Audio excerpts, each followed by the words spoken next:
2024টা ছিল বাংলাদেশের টেস্ট ক্রিকেটের জন্য অনেক অনেক সাফল্যের একটা বছর। 2000 সালের নভেম্বরে টেস্ট স্ট্যাটাস পাওয়ার পর থেকে 2024 পর্যন্ত এই যে 24 বছরের বাংলাদেশের টেস্ট যাত্রাটা, সেখানে সবচাইতে সফল বছরটা বোধহয় 2024-এ এসেই বাংলাদেশ পেল। কেন বলছি?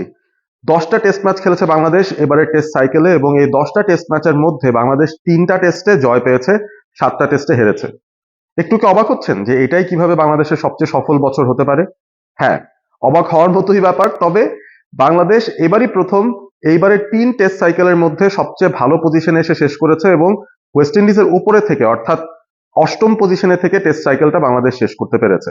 এবং যেই 3টা টেস্ট জয়ের কথা বলছি, সেই 3টা টেস্ট জয়ই বাংলাদেশ পেয়েছে দেশের বাইরে গিয়ে। অর্থাৎ ঘরের মাটিতে বাংলাদেশ অস্ট্রেলিয়া, ইংল্যান্ডের মতো বা নিউজিল্যান্ডের মতো দলকে হারাতে পারলেও দেশের বাইরের যে সাফল্য, সেখানে কিন্তু বাংলাদেশ 2024-এ সবচেয়ে সেরা সময়টুকু দেখেছে। যেই 3টা টেস্ট ম্যাচ জিতেছে সেটা নিয়ে আলাদা করে কথা বলার কিছু নেই, সবারই নিশ্চয়ই মনে আছে। বাংলাদেশ পাকিস্তানের মাটিতে গিয়ে পাকিস্তানকে রাওয়ালপিন্ডিতে 2 টেস্টেই দুটোতে হারিয়ে হোয়াইট ওয়াশ করে দেশে ফিরেছিল, এবং একেবারে ডিসেম্বর মাসেই টেস্ট সিরিজটা যখন খেলতে যায় বাংলাদেশ ওয়েস্ট ইন্ডিজের বিরুদ্ধে তাদের ঘরের মাটিতে, সেখানে টেস্ট সিরিজ তারা একে একে ড্র করে এবং দ্বিতীয় টেস্টটা বাংলাদেশ 101 রানে জিতে যায়। তো বাংলাদেশের এই যে অভাবনীয় সাফল্য ছিল, তার পেছনে যদি আমরা দেখি যে কাদের কাদের ভূমিকা বেশি ছিল, সেখানে টপ ব্যাটারদের কথা যদি বলি, এবছর কারা বেস্ট ব্যাটিংটা করেছেন টেস্টে, মেহেদী হাসান মিরাজের নামটা সবার উপরে আসবে। সাকিব আল হাসান, তামিম ইকবাল, মাহমুদুল্লাহ রিয়াদ, তাদের অনুপস্থিতিতে বাংলাদেশ যখন খুঁজছিল এমন একজন ব্যাটার যিনি আসলে কনসিস্টেন্টলি রানগুলো তুলে দিবেন টেস্ট ক্রিকেটে, বাংলাদেশকে সেই জায়গাটায় নিয়ে যাওয়ার পেছনে মেহেদী হাসান মিরাজের দারুণ একটা ভূমিকা ছিল। লিডারশিপ পজিশনেও একটু একটু করে এগিয়ে যাচ্ছেন, এবং মেহেদী হাসান মিরাজ আমরা দেখেছি ওয়েস্ট ইন্ডিজ সিরিজেই বাংলাদেশ দলের নেতৃত্বও দিয়েছেন তিনি টেস্টে, নাজমুল হোসেন শান্তর অনুপস্থিতিতে। এবং মেহেদী হাসান মিরাজের এই বছরটা ব্যাট হাতে বল হাতে দুর্দান্ত গিয়েছে। অনেকটা সাকিবীয় একটা বছর কাটিয়েছেন মেহেদী হাসান মিরাজ, অন্তত টেস্ট ক্রিকেটে। বাংলাদেশের পক্ষে সর্বোচ্চ সংখ্যক রান 614 রান মেহেদী হাসান মিরাজ করেছেন 38-এর ওপরে অ্যাভারেজে, যেখানে 4টা 50 ছিল।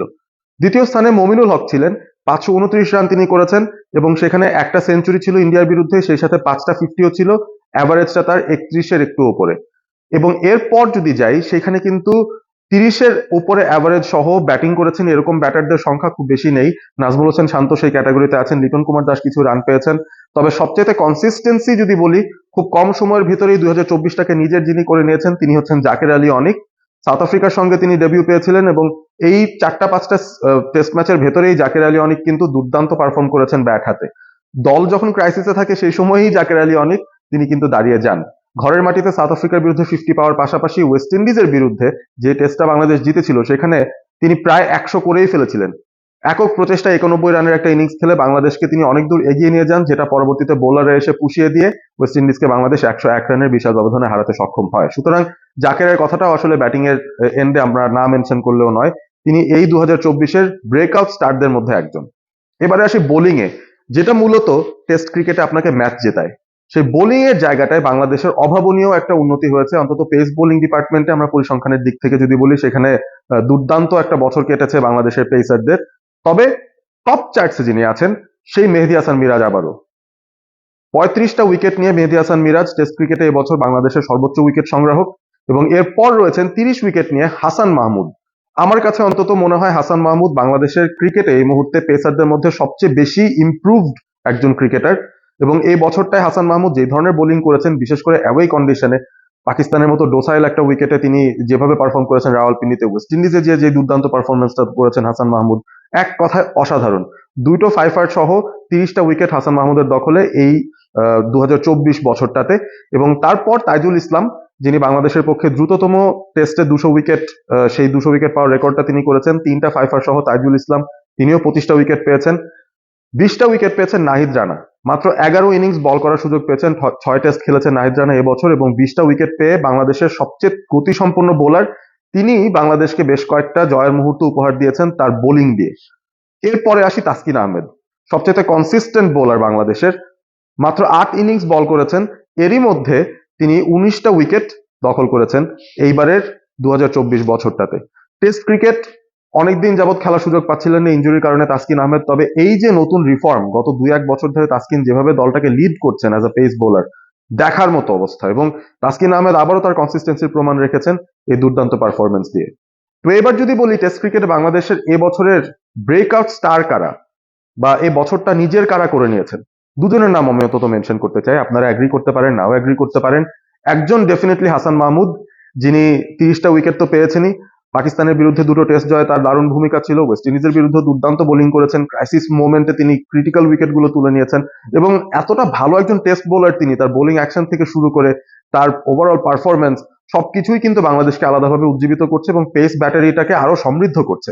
এবাদত হোসেনের ইনজুরির কারণে তিনি স্কোয়াডের সঙ্গে থাকতে পারছেন না, মুস্তাফিজ আর টেস্ট খেলছেন না। তো বিভিন্ন ধরনের ইস্যু থাকার পরেও বাংলাদেশের পেস বোলিং ব্যাটারিটা যে কতটা শক্ত তার প্রমাণ হচ্ছে হাসান মাহমুদের এই ইমপ্রুভ পারফরমেন্স। দ্বিতীয় যার নাম বলতে চাই, এবছরই যিনি টেস্টে ডেবিউ পেয়েছেন, নাহিদ রানা, বাংলাদেশের সবচেয়ে গতিসম্পন্ন বোলার, আগেও বলেছিলাম, আপনারা সবাই তার ফ্যান আমি জানি এবং বিশ্ব ক্রিকেটে তাকে নিয়ে আলাদা করে একটা আলোড়ন সৃষ্টি হয়ে গেছে। টেস্ট ক্রিকেটে দুর্দান্ত বোলিং পারফরমেন্স দিয়েছেন এবং নাহিদ রানা আমার মনে হয় এ বছরের সেরা স্পেলগুলোর একটা করেছেন টেস্ট ক্রিকেটে বাংলাদেশের পক্ষে এবং তার যে একটা ফাইফার ছিল সেটাও কিন্তু মহা গুরুত্বপূর্ণ একটা সময় তিনি করেছিলেন। পাকিস্তান সিরিজে তো ব্যাটারদের নাচিয়ে ছেড়েছেন, ওয়েস্ট ইন্ডিজ সিরিজেও নাহিদ রানার পারফরমেন্স ছিল দেখার মতো। সুতরাং সবকিছু মিলিয়ে আমার কাছে মনে হয় এই দুজনকে আমরা ব্রেকআউট স্টার হিসেবে বলতে পারি। 2024-এর সেরা দুজন ক্রিকেটার বাংলাদেশের টেস্টে যদি বলি, মেহেদী মিরাজ তো অলরাউন্ড পারফরমেন্স দিয়েছেন, তার থেকে আমরা এক্সপেকটেশনটাও সেরকম রাখি। তবে যে দুজন আলো কেড়ে নিয়েছেন সবার থেকে, যে দুজন আলাদা করে স্ট্যান্ড আউট করেছেন, সেই দুজন হচ্ছেন হাসান মাহমুদ এবং নাহিদ রানা। আলাদা করে একদম পরিশেষে এটা না বললেও নয়, জাকের আলী অনেক দুর্দান্ত সময় কাটাচ্ছেন। 2024 ওভারঅল তার জন্য একটা দারুণ বছর। টি20 হোক, ওডিআই হোক, টেস্ট হোক, সব জায়গায় তিনি পারফর্ম করেছেন। তবে টেস্ট ক্রিকেটে জাকের আলী অনেকের ইনক্লুশনটাকে অনেকেই বলছিলেন প্রি ম্যাচিওর, তার টেকনিক কেমন হবে, তিনি পারবেন কি পারবেন না। ঘরের মাটিতেও 50 পেয়েছেন, অ্যাওয়ে টেস্টে গিয়েও তিনি কনসিস্টেন্টলি রান পেয়েছেন ওয়েস্ট ইন্ডিজের বিরুদ্ধে, দুরূহ ব্যাটিং কন্ডিশন এবং দারুণ একটা পেস বোলিং অ্যাটাকের বিরুদ্ধে। সুতরাং জাকের আলী অনেকের কথাটাও মেনশন করতে হবে। এই বছরটায় তিনিও আলো কেড়েছেন বাংলাদেশের পক্ষে টেস্টে। আপনারা কি মনে করেন, বাংলাদেশের এই বছরটাই কি টেস্টে তাদের ইতিহাসের সবচেয়ে সেরা বছর গেছে? এবং যে পারফর্মারদের কথা বলছিলাম তারাই কি বাংলাদেশের সেরা পারফর্মার এই বছরে? কাউকে কি মিস আউট করে গিয়েছি? জানাতে ভুল করবেন না কমেন্টসে। রয়েছেন অল স্পোর্ট এবিপির সঙ্গে। Stay Assam, stay all sport with all sport ABP.